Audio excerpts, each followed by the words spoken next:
ரீசெண்டாக பார்த்தீங்கன்னா விஜயோட Mersal first look poster release பண்ணாங்க. அதுக்கே செம்மையாக வரவேற்பு இருந்துச்சு. நிறைய பேர் ரிவ்யூஸ்லாம் பண்ணாங்க.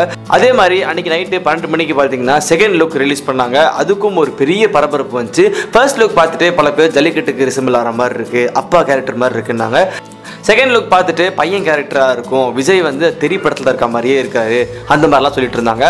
அதெல்லாம் தாண்டி பார்த்தீங்கன்னா முதல்லலாம் ஒரு படத்தோட ஸ்டில்ஸோ இல்லை ஏதாவது ஒரு வீடியோன்னா வந்து வரவே வராது, ரொம்ப செக்யூரிட்டியாக இருக்கும். பட் இப்போ வந்து அந்த படத்தோட லீக்டு வீடியோ, படத்தோட போஸ்டர் சொல்லிட்டு எப்படியோ எடுத்து போட்டுறாங்க. அந்த வகையில் மெர்சல் படத்தோட தேர்ட் லுக் போஸ்டர் கிடைச்சிருக்கு. ஆனால் இது பார்த்தீங்கன்னா ட்விட்டரில் ஸ்ரீ தேரண்டா ஃபிலிம்ஸ் அவங்களோட பேஜில் ஷேர் பண்ணியிருக்கு. ஆனால் அவங்களே வந்து ஒரு பெரிய டவுட்டில் தான் இருக்காங்க. பட் அவங்களே என்ன சொல்லியிருக்காங்கன்னு பார்த்தீங்கன்னா இது உண்மையான ஒரு போஸ்டர் இல்லை, டவுட்டாக தான் இருக்குது அப்படின்னு இருக்காங்க. என்னதான் நிறைய ஃபேக் ஃபோட்டோஸ்லாம் வந்தாலும் கூடிய சீக்கிரம் இந்த படத்தோட தேர்ட் லுக், ஃபோர்த் லுக்னு சொல்லிட்டு வந்துட்டே இருக்குன்னு நம்ம பார்த்துட்டே இருப்போம். நீங்களும் இந்த படத்தோட தேர்ட் லுக் போஸ்டருக்கு வெயிட் பண்ணிருக்கீங்களா? கீழே கமெண்ட் பண்ணுங்கள், லைக் பண்ணுங்கள், மறக்காம எங்கள் சேனலை சப்ஸ்கிரைப் பண்ணுங்கள்.